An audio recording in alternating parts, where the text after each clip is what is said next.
Oke, assalamualaikum warahmatullahi wabarakatuh. Jadi saya udah lama nggak buat video karena IHSG lagi turun ya, lagi koreksi. Oke, jadi di video kali ini saya akan menjelaskan saham big cap yang lagi break resisten, yang beberapa bulan ini lagi koreksi, lagi downtrend dan koreksi, yaitu ICBP.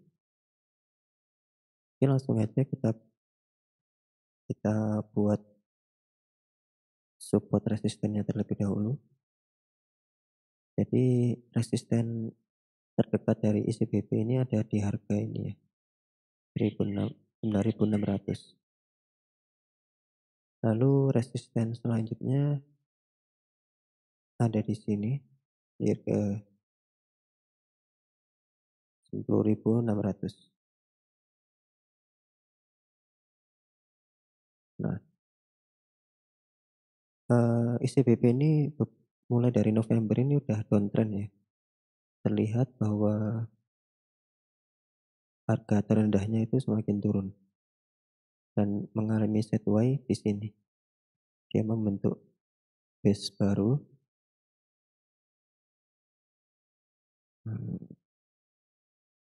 sideways di sini di harga 1.600 sampai 1.300.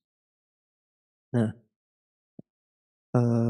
mulai tanggal 14 kemarin, ICBP mulai ada penaikan. Di saat banyak sekali perusahaan yang sahamnya turun, ICBP malah naik ya ini ya. Nah ini bahkan naik, dikit ya ternyata 2%. Naik 2% lalu menjebol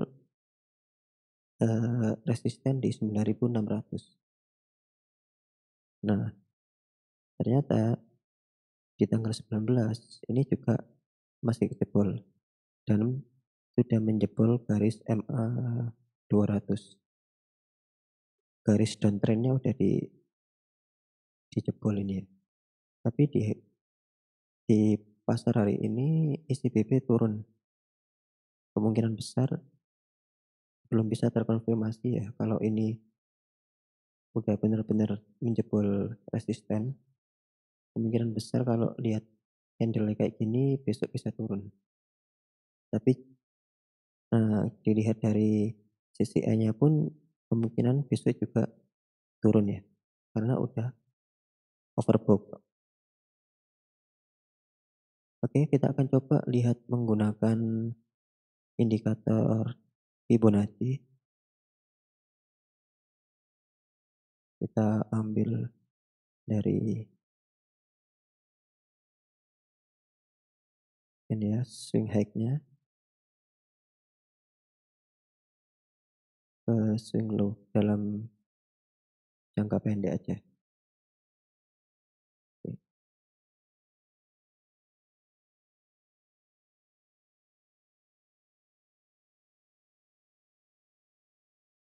Nah ini, tadi ICBP ini berusaha masuk ke zona Fibonacci yang 0,38, tapi belum berhasil ya mantul. Jadi ada dua kemungkinan. Kemungkinan besok itu kalau misalkan turun masuk ke harga 9.600, bisa jadi akan kembali koreksi di sini, akan konsolidasi di area 9.600 sampai 9.300.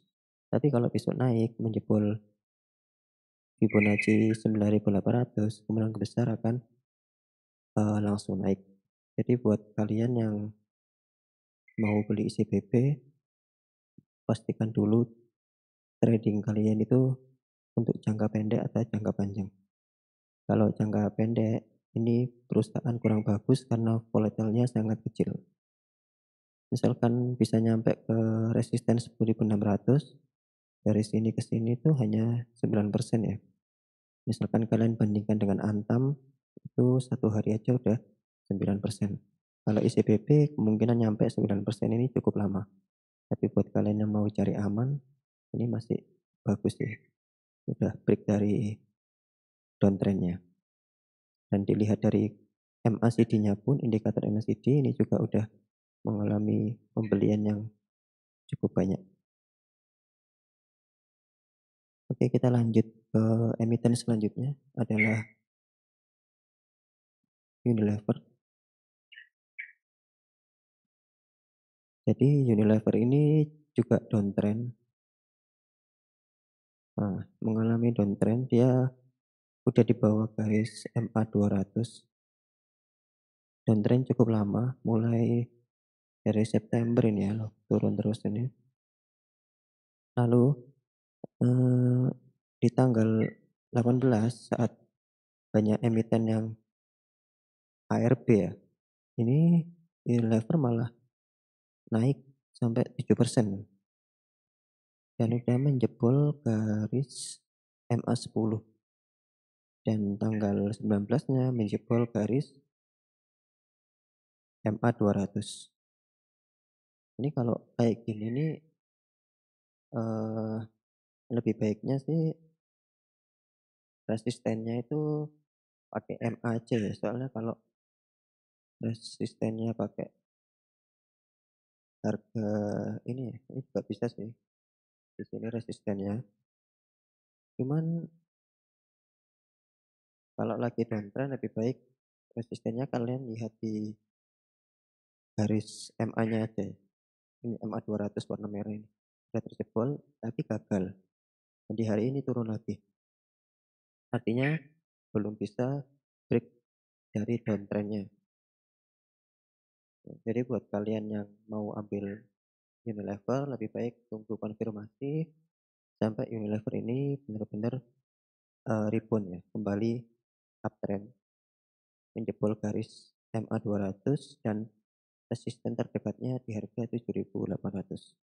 Kalau dari MACD sih sebenarnya udah mulai bagus ya, tapi nggak tahu kalau turun ini. Kalau CCE-nya udah pasti turun ya, sesuai kayak ini. Jadi lebih baik jangan diambil dulu karena ini pun kenaikannya juga sangat sedikit ya.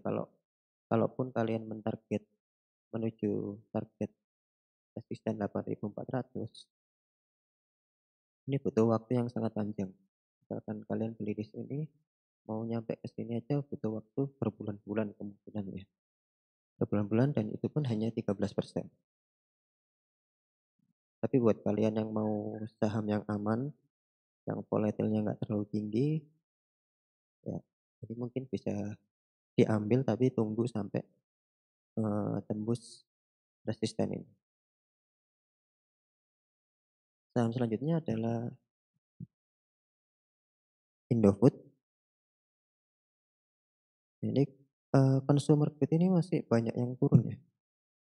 Di sini Indofood juga sama kayak ICBP mengalami kenaikan yang lumayan 2%. Di saat banyak yang ARB, Indofood malah naik. Ini pun Indofood juga mengalami downtrend yang cukup lama dari bulan November itu downtrend. Kalau dari resistennya sendiri sih ada di sini. Resisten ini ada di sini di harga 7.300. 7.400. Nah, kalau ini dia juga gagal menjebol MA 200 garis warna merah ini. Ini gagal dijebol. Nah, mantul lagi ya. Ini ada rejection yang cukup kuat sehingga tidak mampu untuk menjebol MA 200. Akhirnya dia kemungkinan besar akan kembali downtrend. Dilihat dari CCE pun ini udah turun ini. Udah mulai banyak yang jual. Jadi buat kalian yang mau beli di NDF, ini sebaiknya tunggu dulu sampai benar-benar menjebol garis MA 200. Nah, misalkan udah jebol di sini ya, di sini pun juga nggak terlalu banyak sih. Tapi ini juga perusahaan yang fundamentalnya cukup bagus. Jadi kalau mau untuk jangka panjang boleh tunggu sampai tembus garis resistennya. Selanjutnya adalah saham TOWR. Nah, ini juga udah menjebol resisten terdekatnya di 960 dan sekarang menjadi supportnya. Di 960 ini sebelumnya adalah support yang kuat ya. Beberapa kali gagal untuk dijebol. Akhirnya ini turun juga. Tapi ketika IHSG lagi turun, banyak perusahaan yang ARB, TOWR ini malah naik juga sekitar 2% dan sudah menjebol ini resistennya 960. Tapi untuk resisten di MA ini masih belum ya. Jadi perlu konfirmasi 1 atau 2 hari lagi lah untuk meyakinkan bahwa bisa masuk ke TOWR. Kalau dari MACD udah bagus ini. Ya, kenaikan yang mengalami kenaikan dari CCE pun juga mengalami kenaikan. Jadi buat kalian yang mau masuk TOWR, target terdekatnya take profitnya ada di harga ini 10.065 dan target profit selanjutnya ada di sini 1140 ini. Kalau melihat dari harga, misalkan 1-2 hari udah tembus MA 200 ya, misalkan di harga 1000, bolehlah kalian masuk take profit sekitar 5%, kalau mau lebih lama lagi di take profit kedua 13%. Ya, ini juga termasuk perusahaan big cap, jadi pergerakannya cukup lambat. Oke, selanjutnya yang terakhir adalah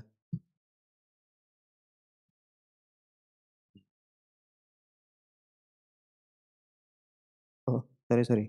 Maaf, jadi saya tidak memberikan rekomendasi dan analisa untuk saham-saham seperti rokok ini. Jadi cukup sekian analisa dan analisa dari saya.